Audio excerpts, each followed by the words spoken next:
बच्चों से पूछिए ब्रदर्स एकेडमी क्या है, जहां बच्चों के सपनों को लगते हैं पंख। आज हर साल 100 से अधिक आईआईटियंस दे रहा है संस्थान। नमस्कार, आजाद सिपाही में आपका स्वागत है। मैं हूं राकेश सिंह। कभी खुद ही क्लास में झाड़ू पोछा लगाकर बच्चों को पढ़ाया करते थे ब्रदर्स एकेडमी के फाउंडर्स। 2 कमरों और 400 बच्चों से शुरू हुआ सफर आज 2 शाखाओं में 2500 बच्चों तक आ पहुंचा है। प्रतिभाओं को तराशने और हमारी भावी पीढ़ी के हौसलों को उड़ान देने में केवल संगठित शिक्षण संस्थानों यानी स्कूल कॉलेजों का ही हाथ नहीं होता है, बल्कि आज गला काटू प्रतिस्पर्धा के दौर में कोचिंग संस्थान अहम भूमिका निभाते हैं। केवल भारत ही नहीं, पूरी दुनिया में कोचिंग एक ऐसे उद्योग का रूप ले चुका है जो लगातार आगे बढ़ रहा है और इनके कारण युवा प्रतिभाएं अपने सपने को पूरा कर रही हैं। झारखंड में भी ऐसे कोचिंग संस्थान हैं जिन्होंने देश विदेश में अपना परचम लहराया है, क्योंकि उन्होंने बच्चों की कोचिंग के स्थापित तरीकों में तकनीक और आधुनिक शैली का शानदार समन्वय कर उसे उत्कृष्ट बनाया है। रांची में एक ऐसा ही कोचिंग संस्थान है ब्रदर्स एकेडमी, जहां से हर साल 100 से अधिक बच्चे आईटी जैसे संस्थान में प्रवेश पाते हैं। इतना ही नहीं, देश का शायद ही कोई ऐसा इंजीनियर या मेडिकल संस्थान हो जहां कोई ना कोई बच्चा ब्रदर्स एकेडमी में नहीं पढ़ा हो। इसी ब्रदर्स एकेडमी की खासियतों को रेखांकित करती आजाद सिपाही के विशेष संवाददाता राकेश सिंह। मेरी ये खास रिपोर्ट। ज्ञान की तिजोरी में ज्ञान रत्न भरना शुभेंदु का ये सपना बचपन से ही अंगड़ाई लेने लगा था। अपने छात्र जीवन से ही वो इस ज्ञान रत्न को सिर्फ अपने दिमाग के पिटारे में ही नहीं रखना चाहते थे, वो इस खजाने को समाज में भरपूर बांटने के लिए भी आतुर थे। बिहार की राजधानी पटना में जन्मे शुभेंदु शेखर को साल 1989 में रांची की माटी ने बुलावा भेजा। ज्ञान का भंडार अर्जित करने के मकसद से वो रांची आ भी गए और रांची विश्वविद्यालय से अपनी स्नातक की पढ़ाई पूरी की। पढ़ने के दौरान वो कुछ छात्रों को भी पढ़ाते थे, जिससे उनका जेब खर्च निकल जाता। यहीं से पढ़ाने का जो सिलसिला शुरू हुआ, वो कब जुनून बन गया, वो शुभेंदु को भी इल्म न हो पाया। उनके पढ़ाने के इस जुनून ने उन्हें आईआईटी की तैयारी कर रहे बच्चों के बीच काफी लोकप्रिय बना दिया। 1999 से वो फुल टाइम बच्चों को आईआईटी की तैयारी करवाने में जुट गए। उनका तैयार किया हुआ हर बच्चा सफलता की सीढ़ियां चढ़ने लगा। रांची जैसे छोटे शहर में ये चर्चा आग की तरह फैल गई कि शुभेंदु नाम का कोई शिक्षक भी है। आजाद सिपाही की टीम जब ब्रदर्स एकेडमी पहुंची तो वहां का वातावरण बहुत ही स्वच्छ और पॉजिटिव पाया। वहां के स्टाफ बहुत ही सलीके से पेश आने के साथ साथ ऊर्जा से भरे नजर आए। वॉल ऑफ फेम से एकेडमी की दीवारें सजी थीं। सजेंगी भी क्यों नहीं, ब्रदर्स एकेडमी की उपलब्धियां भी काफी बड़ी हैं। हम जब शुभेंदु शेखर से मिले तो देखा कि एक नौजवान अपने काम में बहुत ही मशगूल था। बातचीत का दौर जब शुरू हुआ तब लगा कि एक व्यक्ति में किताबी ज्ञान के साथ साथ सामाजिक, धार्मिक, राजनीतिक और विभिन्न विषयों पर भी पकड़ प्रगाढ़ है। ऊर्जावान, कॉन्फिडेंट और इंटेलिजेंट को अगर एक वाक्य में निचोड़ें तो शुभेंदु सर का नाम लेने में कोई अतिशयोक्ति नहीं होगी। प्रस्तुत है ब्रदर्स एकेडमी के संस्थापक सदस्यों में से एक शुभेंदु शेखर से हुई बातचीत के अंश। मेरा नाम शुभेंदु शेखर हुआ और ऐसे तो मूलतः मैं पटना बिहार से हूँ, बट रांची में 1989 से हूँ। या ग्रेजुएशन यहीं से हुआ, रांची यूनिवर्सिटी से। और उसके बाद शुरू से ही टीचिंग फील्ड में ही रहे, स्टूडेंट लाइफ से ही। पहले तो पॉकेट मनी अर्न करने के लिए कुछ बच्चों को पढ़ाते थे, बाद में यही पैशन बनते गया और देखते देखते कब आईआईटी की तैयारी कर रहे बच्चों के बीच में कब लोकप्रिय हो गए। बच्चों ने कुछ अच्छे रिजल्ट किए बच्चों ने। तो छोटा सा शहर है, लोग समाज आपको बहुत जल्दी रिकॉग्नाइज़ कर लेता है। तो बस यही शुरुआत यही रही। तो मैं मूलतः आईटी टीचिंग में 1999 से हूँ। ब्रदर्स एकेडमी की स्थापना कब हुई, क्यों हुई और इसके पीछे की कहानी क्या है? शुरू में मैं इंडिविजुअली यहाँ पढ़ाता था मैथ्स, शेखर्स मैथमेटिक्स के नाम से मेरा इंस्टीट्यूशन था। उसके बाद 2007 में मैं फिटजी मैंने ज्वाइन किया और फिटजी में फिर 2009 तक मैं रहा।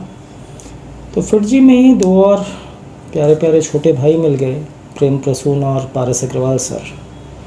तो हम तीनों ने 14 दिसंबर 2011 में ये ब्रदर्स एकेडमी शुरू किया। हम तीनों फिटजी रांची में कार्यरत थे और तीनों एक अच्छे मुकाम पे थे वहाँ। दिल्ली में मैं जब था तो आपका फिटजी में जो ऑल इंडिया टेस्ट सीरीज़ रहती है उसमें मैथमेटिक्स का मैं नेशनल हेड था। पारस अग्रवाल और प्रेम सर भी फिजिक्स और केमिस्ट्री डिपार्टमेंट में काफ़ी अच्छे थे अपने अपने डिपार्टमेंट्स में। तो फिर तीनों फाउंडर? जी, हम तीनों फाउंडर जी। और 2 कमरे से शुरुआत रही ब्रदर्स एकेडमी की लालपुर में। शुरू में हम ही लोग सब कुछ थे, मतलब फ्रंट डेस्क भी हम ही लोग देखते थे, क्लासेस भी हम ही लोग लेते थे, रूटीन भी हम ही लोग सेट करते थे, सुबह की झाड़ पोछ और शाम की झाड़ पोछ भी हम ही लोग करते थे। तो वहाँ से ये यात्रा निकली है और अभी करीब हम लोगों के टीम में करीब 40 फैकल्टी मेंबर हैं। कुल मिला के करीब 65-70 लोगों की टीम है। जो कितने बच्चों से शुरुआत हुई थी? हम लोग इस मामले में थोड़ा लकी रहे क्योंकि हम लोगों का जो फुटफॉल डे 1 से था वो करीब 300, 350, 400 बच्चों ने, मतलब फिटजी से जब हम लोग आए थे तो फिर वो पूरा जिस बैचेस में हम लोग थे वहाँ वो पूरा का पूरा बैच उठ के हम लोगों के पास आने लगा। तो चूँकि उन बच्चों ने फिटजी में फ़ीस दे रखा था तो हम लोगों ने शुरू में कोई भी फ़ी चार्ज नहीं की थी। भाई हम लोग मतलब था कि कुछ अलग तरीके से करना चाहते थे हम लोग काम को। जानते थे कि बच्चों के लिए ये शायद ज़्यादा, हमारे दिमाग से कि ये शायद ज़्यादा अच्छा होगा। लेकिन क्या होता है कि वो एक जिस हम लोग इंस्टीट्यूशन में थे उस इंस्टीट्यूशन का हेड ऑफिस था दिल्ली में। तो हर छोटी बड़ी तब्दीली के लिए हम लोगों को हेड ऑफिस दिल्ली से पहले तो वहाँ से अप्रूवल लेना पड़ता था। तो ये एक थोड़ा डिफ़िकल्ट होता था क्योंकि दिल्ली का पैरामीटर अलग है और रांची का पैरामीटर अलग है। तो हर एक मतलब लोकल एक टेम्परामेंट होता है। जैसे दिल्ली के रोल मॉडल को आप कोटा में नहीं इस्टेब्लिश कर सकते हैं, कोटा के रोल मॉडल को आप रांची में नहीं कर सकते हैं। हर एक समाज का एक अलग उसका मतलब सहजता होती है। तो यहाँ के हिसाब से जो सहज था, हम तीनों चूँकि यहीं के थे तो सहजता समझते थे कि सोसाइटी की सहजता क्या है, पेरेंट्स का टेम्परामेंट क्या है, बच्चों का टेम्परामेंट क्या है। तो हम लोग इन चीज़ों को लेके चलना चाहते थे। तो वहीं से आपने कहा कि फीस स्टार्टिंग में अपने बच्चों से नहीं लिया। हाँ, क्योंकि हम लोग जिस संस्था में पढ़ाते थे उस संस्था में तो बच्चों ने फ़ीस दे रखी थी। अब हम लोग मतलब कुछ अलग करना चाहते थे, इसलिए हम लोगों ने एक नई संस्था खोली। तो अगर बच्चों से, वो बच्चे जो उस संस्था में पढ़ रहे हैं वो बच्चे अगर हम तक आए कि नहीं सर आप ही की पढ़ाई पसंद है, वो वहाँ तो इनरोल्ड हैं ही, लेकिन वो हमारी फ्रिक्वेंसी से ज़्यादा अटैच्ड थे। वो बच्चे अगर आते हैं हमारे पास कि नहीं सर हम आप ही के पास पढ़ेंगे, तो ये एथिकल गलत होता है कि हम उनसे फ़ीस चार्ज करते। तो वहाँ पूरी तरह हम लोगों ने स्वेच्छा रखा कि हमारी ओर से कोई चार्ज नहीं है। इंस्टीट्यूशन नया है, इंस्टीट्यूशन हम लोग खोले हैं, आप लोगों को जो भी स्वेच्छा हो आप चाहें तो दे सकते हैं, नहीं चाहें तो नहीं दीजिए। आप बस पढ़िए, आपका सिलेबस कंप्लीशन हमारी जिम्मेदारी है, हमारा दायित्व है। उस सिलेबस को हम लोग कंप्लीट कराएंगे। आप जो आना चाहते हैं आ सकते हैं। तो शुरुआत वहाँ से हुई थी। तो ब्रदर्स एकेडमी ही नाम क्यों चुना? दोनों कारण हैं। एक तो हम लोग स्टूडेंट्स से उतना कनेक्ट होना चाहते थे जितना एक छोटा भाई बड़े भाई से कनेक्ट होना चाहता है, क्योंकि बच्चे डाउट्स बेझिझक पूछ सके और हम लोग एक बड़े भाई के तरीके से, मतलब बड़ा भाई और पिता में ये फ़र्क होता है कि मार्गदर्शक तो दोनों होते हैं लेकिन पीढ़ी का फ़र्क होता है। पिता अपनी पीढ़ी के हिसाब से गाइड करना चाहता है तो उसमें एक जनरेशन गैप सामने आता है, लेकिन बड़े भाई छोटे भाई के बीच में जनरेशन गैप नहीं होता है, कुछ 1 साल का अंतर होता है। तो वो उसी की फ्रिक्वेंसी से सोचता है और अपना अनुभव साझा करता है। तो हम लोग यही सोच के ब्रदर्स एकेडमी नाम रखे। दूसरा ये था कि हम तीनों जो शुरू करने वाले थे वो तीनों आपस में भाई थे तो ब्रदर्स एकेडमी ही नाम कुल मिला के।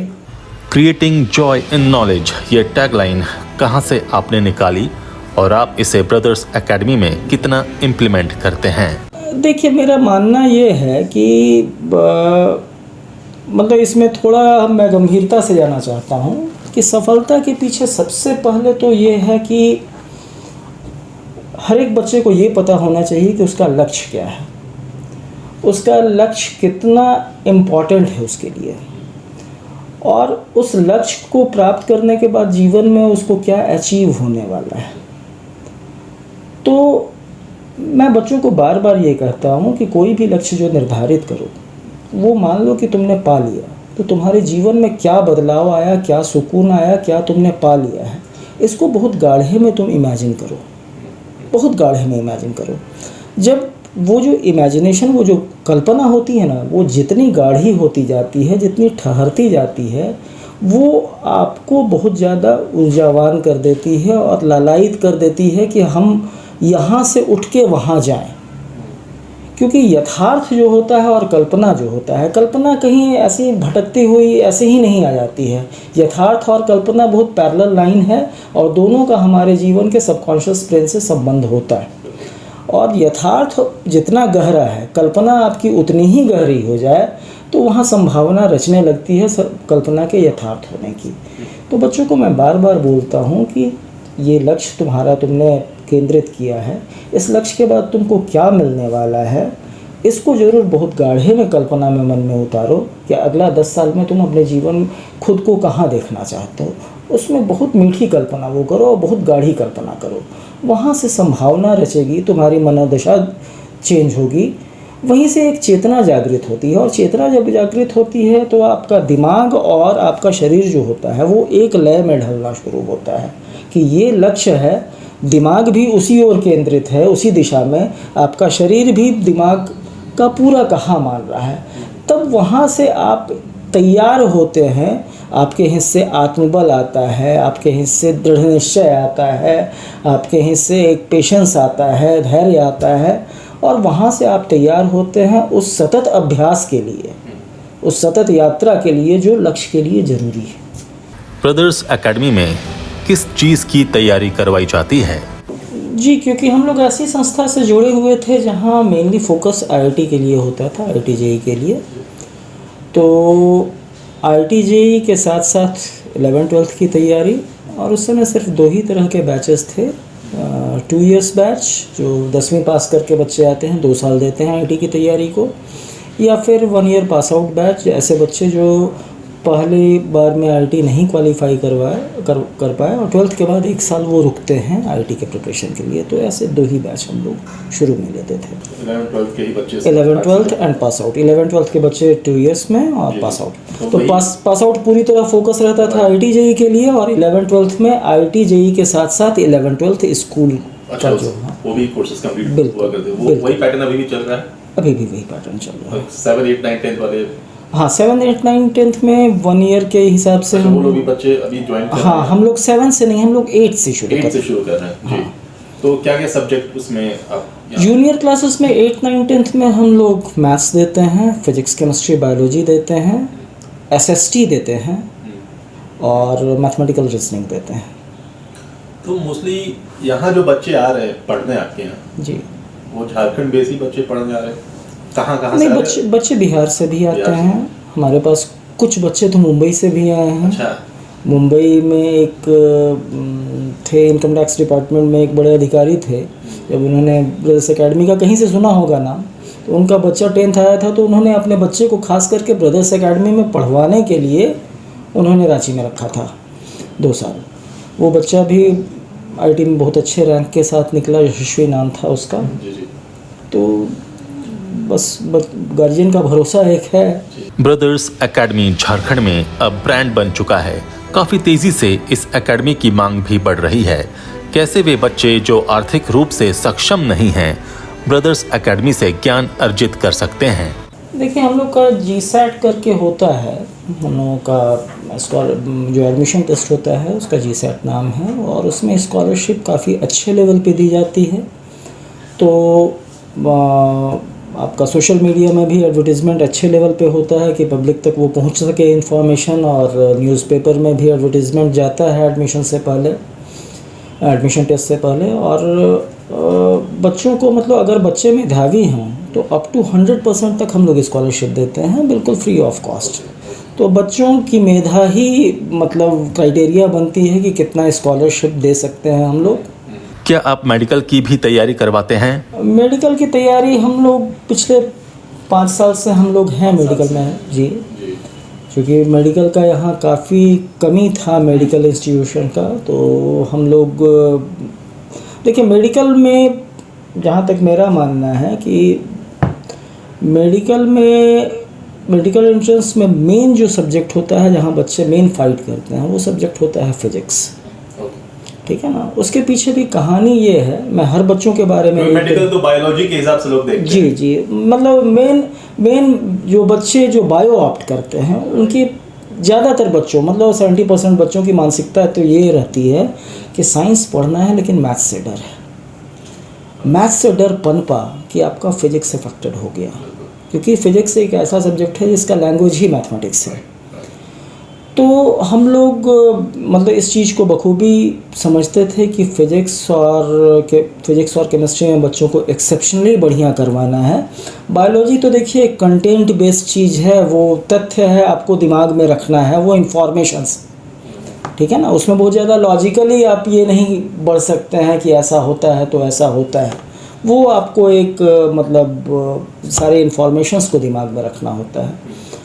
तो हम लोग फिज़िक्स और केमिस्ट्री एक्सेप्शनली बच्चों को जो हम लोग पाए कि फ़िज़िक्स और केमिस्ट्री पे ज़्यादा काम करने की ज़रूरत है, तो उस पर हम लोग बहुत ज़्यादा फोकस करते हैं, बाकी सारे इंस्टीट्यूशन से कुछ ज़्यादा, और बायोलॉजी तो खैर है ही। ब्रदर्स एकेडमी के बच्चे किस किस क्षेत्र में और कहां-कहां परचम लहरा रहे हैं? मुझे लगता है कि वर्ल्ड के लगभग हर एक कोने में है। मतलब एडोबी में बच्चे हैं, माइक्रोसॉफ्ट में हैं, गूगल में हैं, अमेजन में हैं, काफ़ी अच्छे अच्छे पैकेज में हैं बच्चे। बहुत सारे बच्चे सिविल्स भी क्वालिफाई कर रहे हैं। तो बच्चों का एक अप्रोच होता है, कुछ बच्चे होते हैं कि हम समाज के लिए कुछ काम करें, एक चेतना जागृत हो जाती है काम। तो सिविल सेवा में भी काफ़ी बच्चे गए हैं। कोरोना काल जब आया, आप लोगों ने कैसे सरवाइव किया, और कोरोना काल क्या पॉजिटिविटी और क्या नेगेटिविटी लेकर आया? ये पूरी तरह से एक डायरेक्शन को चेंज कर दिया, क्योंकि हम लोग कोविड से पहले हम लोग पेरेंट्स को और बच्चों को हमेशा मोबाइल से कम संपर्क रखने की सलाह देते थे कि भाई काम से काम रखो, मोबाइल तुम्हारा टाइम बहुत ज़्यादा कंज्यूम कर लेता है। लेकिन अचानक से मतलब आदमी सोचा भी नहीं था कि ऐसा दिन आएगा कि टीचर्स खुद ही पेरेंट को बोलेंगे भाई अच्छा मोबाइल दिलवा दीजिए कि जिसमें डाटा बच्चा को अच्छा से मिल सके। तो पूरा का पूरा शिफ्ट हो गया एक तरीके से टीचिंग में, जहाँ एक बहुत इम्पॉर्टेंट होता है क्लासरूम में। देखिए कोचिंग का मेन पर्पस होता है, एक तो होता है कि एकेडमिक एक्सेलेंस तो होता ही है, टीचर मोटिवेट करते हैं। कोचिंग का मेन पर्पस एक होता है परिवेश का मिलना, कि एक बहुत अनुशासित परिवेश होता है, बहुत केंद्रित परिवेश होता है, लक्ष्य के प्रति रहता है। तो ये परिवेश जो निर्मित होता है कोचिंग में, बच्चे जब यहाँ पढ़ते हैं, इस परिवेश में आते हैं, तो ऊर्जा का असीम फ्लो होता है। इंडिविजुअली एक पे काम कर सकते हैं, एक पे काम कर सकते हैं। और यहाँ आई कांटेक्ट बहुत ज़रूरी होता है। मतलब बच्चा और टीचर में अगर आई कांटेक्ट नहीं हो तो फिर मतलब वो मज़ा आता ही नहीं है। तो सबसे पहले जब हम लोग ऑनलाइन में शिफ्ट किए तो सबसे पहले तो वो चीज़ मिसिंग थी, आई कांटेक्ट नहीं था। बच्चे अपने घर के परिवेश में पड़े होते थे, कोई कंबल ओढ़ के क्लास कर रहा है, कोई निकर में क्लास कर रहा है, तो सभी बहुत कैजुअल था। लेकिन जब ये कोरोना का जब बढ़ते गया टाइम, तो बच्चों ने भी रियलाइज़ किया, टीचर फैकल्टीज़ तो डे वन से वो उनका हर दिन का क्लास एक परफॉर्मेंस रहता है। हम लोग एक परफॉर्मर की तरह रहते हैं। कोई भी क्लास में कोई 5 मिनट हम लोग कैजुअल नहीं हो पाते हैं। मतलब लगता है कि 2 घंटे में मैक्सिमम चीज़ें, क्योंकि काम बहुत बड़ा होता है। बच्चों को मोटिवेट भी करना है, बच्चों में क्यूरियोसिटी को भी इम्पार्ट करना है। बच्चा क्यूरियस है तो क्यूरियोसिटी को बढ़ाना भी है, क्यूरियोसिटी को ख़त्म भी करना है। तो वो काम बहुत ज़्यादा वो डाइवर्सिफाइड होता है। तो जब कोविड पीरियड में आया तो सबसे पहले तो बच्चा बहुत अचानक से कैजुअल हो गया, टीचर्स फोकस थे। प्लस दूसरा ये रहा कि टीचर्स तो पढ़ा रहे हैं, लेकिन चूँकि आई कांटेक्ट नहीं है तो बच्चा घर में उसके पीछे कितना मेहनत कर रहा है, इसके पीछे हमारा कंट्रोल नहीं था। हम लोग सब कुछ दे रहे हैं, मतलब टेस्ट कंडक्ट कर रहे हैं ऑनलाइन, स्टडी मटेरियल दे रहे हैं, क्लासेस ले रहे हैं ऑनलाइन, लेकिन अब टेस्ट में बच्चा किताब खोल के लिख रहा है कि क्या, ये हम कैसे चेक कर सकते हैं? बच्चा कितना मेहनत कर, स्टडी मटेरियल तो ले रहे हैं लेकिन कितना क्वेश्चन बना रहा है। बच्चा अगर 4 डाउट पूछता है तो 4 डाउट तो हम बता रहे हैं, लेकिन बच्चे का मतलब हो सकता है कि 4 डाउट वो आई वॉशिंग के लिए पूछ लिया हो जस्ट, कि टीचर ना पीछे ना पड़े। तो ये सब चैलेंजेस थे। फिर बाद में बच्चों ने भी समझा कि नहीं, ये तो लंबा चलने वाला है, तो ऐसी मस्ती बहुत ज़्यादा दिन चलेगी नहीं। फिर बच्चे भी सीरियस होते गए। फ़ीस स्ट्रक्चर तो हम लोग काफ़ी कॉम्प्रोमाइज़ किए थे, क्योंकि हम लोग फील कर रहे थे कि काफ़ी लोगों मतलब बहुत ये मतलब क्रूअल टाइम आया था।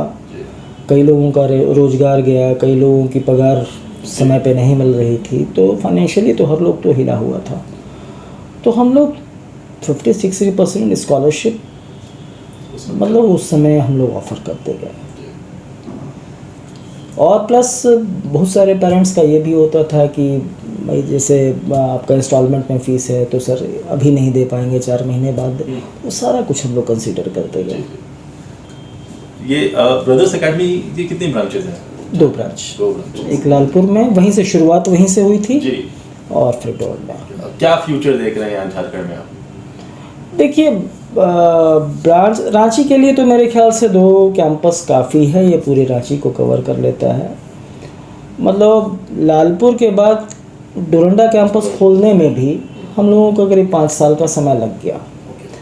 वैसा इसलिए हुआ क्योंकि जैसे ही आप ब्रांच नया खोलना बहुत ज़्यादा ये नहीं है, लेकिन जैसे ही ब्रांच आप बढ़ाते हैं तो आपके ब्रांड के डिल्यूशन का खतरा रहता है कि आप दोनों कैंपस में सेम इंटेंसिटी से सर्विस दे पा रहे हैं कि नहीं।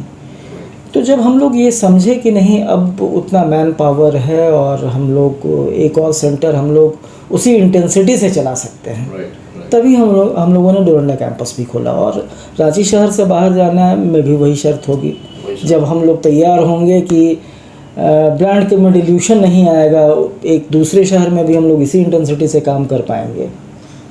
अभी कितने बच्चे हैं ब्रदर्स एकेडमी में? दोनों कैंपस मिला के करीब 2500 होंगे अभी। 2500। सक्सेस रेशियो क्या है?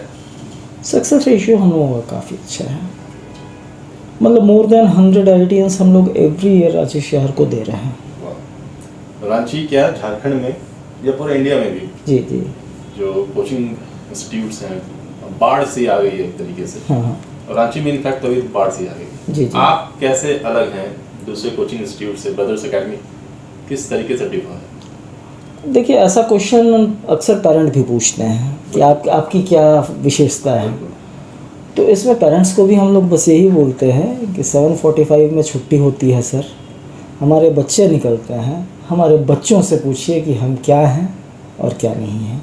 अगर यहाँ कुछ मतलब हम लोग कुछ कमी अगर कर रहे हैं वो भी आपको बच्चे बताएंगे, और कुछ अच्छा कर रहे हैं तो वो भी बच्चे बताएंगे।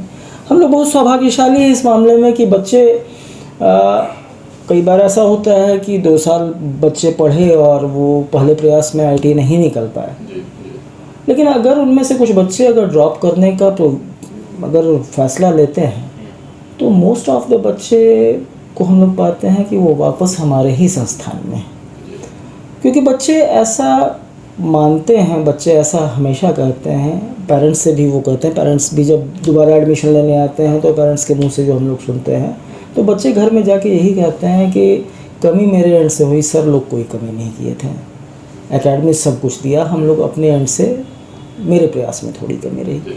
तो ये मिलना, ये बच्चों से कमेंट, ये बहुत बड़ी बात हो जाती है कि बच्चा असफल भी है फिर भी आपको क्रेडिट दे रहा है कि आप तो किए सर, आप कोई कोर कसर नहीं छोड़े।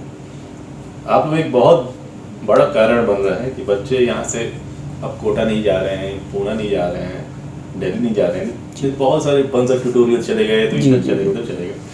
आप लोग किस तरीके से वो मेंटेन कर पा रहे हैं जो कोर्सेज वहाँ पे लोग पहले जाते थे, दिल्ली चले जाते थे, पुणे चले जाते थे, बैंगलोर चले जाते थे, जी जी, तो किस तरीके से वो क्वालिटी आपने मेंटेन की है कि यहाँ के बच्चे यहीं रुक जाए, क्योंकि यहाँ रुकने में तो भलाई है, जी जी, एक तो फाइनेंशियली बहुत अच्छा रहेगा सर्वाइवल, मतलब और रहने खाने पीने का तो घर ही है यहाँ, जी जी। तो किस तरीके से वो क्वालिटी मेंटेन कर पाए? देखिए, जब बच्चे यहाँ से जाते थे कोटा, तो कोटा में भी आप गौर करेंगे कि बच्चे यहीं से जा रहे हैं, फैकल्टी भी यहीं के हैं, लेकिन वो वहाँ जाके मिल रहे हैं। तो वजह बस यही था कि जो इंस्टीट्यूट था वो एक प्रोफेशनल अप्रोच रखता था, सिलेबस सही समय पे कंप्लीट हो, टेस्ट रेगुलर हो, तो ये बहुत ज़रूरी होता था कि सिलेबस। और यहाँ उस समय जो कोचिंग था वो इतने प्रोफेशनल नहीं थे, कहीं ना कहीं कैजुअल हो रहे हैं। अब मैकेनिक्स चल रहा है तो 4 महीना मैकेनिक्स गुरुजी पढ़ाए जा रहे हैं, तो ये प्रोफेशनल अप्रोच नहीं था। प्रोफेशनल अप्रोच है कि सारे टॉपिक्स को पढ़ाइए, सही समय में पढ़ाइए और टेस्ट को बहुत थॉरोली लीजिए। टेस्ट लेने से जितना निखार आता है उतना निखार और कहीं नहीं आता है।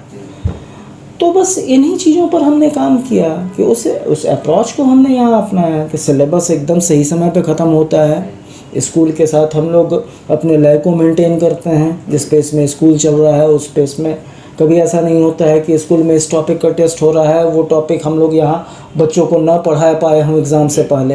अगर कुछ मिस भी हो रहा है तो एक्स्ट्रा क्लास लगेगी स्कूल टॉपिक के लिए अलग से, क्योंकि स्कूल में भी बच्चा अच्छा करे ये हमारी जिम्मेवारी है। ठीक है, आईटी का तैयारी कर रहा है, लेकिन अगर बच्चा 11th में गड़बड़ मार्क्स लेके अपने घर जाता है तो पेरेंट क्वेश्चन करते हैं कि फिर फ़ायदा क्या, तुमको हम क्यों कोचिंग में डालें। तो हम लोग दोनों केयर उसी तरीके से करते चले आए हैं। सिलेबस सही समय पे कवर करते हैं, टेस्ट बहुत ज़्यादा लेते हैं। जब बच्चों ने देखा कि कोटा में जो चल रहा है और स्टडी मटेरियल और जो आपका लेवल और लेक्चर है, जो कंटेंट है, वो कोटा से कहीं कमतर नहीं है, तो बच्चे खुद ही, हम लोग तो कोई लाठी लेके तो रोकने वाले हैं नहीं, तो बच्चों को सर्विसेज उस क्वालिटी की अगर मिले तो बच्चे रुकेंगे ही, क्यों बच्चा जाएगा। कि अब जैसे अक्सर बच्चा लोग पूछता है कि सर कितना घंटा पढ़ना चाहिए, बहुत कॉमन सवाल होता है कि आईटी क्रैक करने के लिए कितना घंटा पढ़ना चाहिए। हम बच्चों को यही बोलते हैं कि MS धोनी से यही तुम क्वेश्चन पूछो कि आप कितने घंटे आप बैटिंग करते थे, कितने घंटे स्टेडियम में बिताते थे, तो धोनी बोले अजीब सवाल है, वो मेरा लाइफ हो चुका था। मतलब वही लाइफ था, स्टेडियम में ही उनकी ज़िंदगी गुजरी है। कीपिंग करने से थकते थे तो बैटिंग करने लगते थे, बैटिंग करने से थकते होंगे तो कुछ और करना है, क्रिकेट से थकते होंगे तो बैडमिंटन खेलने लगते होंगे। यही है आपका पंचलाइन भी, क्रिएटिंग जॉय इन नॉलेज। बिल्कुल, तो वही बच्चों को बोलता है तो मैथ्स से थको तो फिजिक्स पढ़ो, फिजिक्स से थको तो केमिस्ट्री पढ़ो, इन तीनों से थक जाओ तो कुछ पॉलिटिकल साइंस पढ़ लो, कुछ इकोनॉमिक्स पढ़ लो। मतलब किताब और तुम्हारा स्टडी टेबल वो तुम्हारा जीवन होना चाहिए। थकना भी वही है और सुकून भी वहीं से निकालना है। आज़ाद सिपाही से बात करने के लिए बहुत बहुत धन्यवाद। बहुत बहुत धन्यवाद। आज़ाद सिपाही में अभी इतना ही। आप हमारे इस YouTube चैनल को ज़रूर सब्सक्राइब करें, आप हमारे Facebook पेज को भी ज़रूर फॉलो करें। धन्यवाद।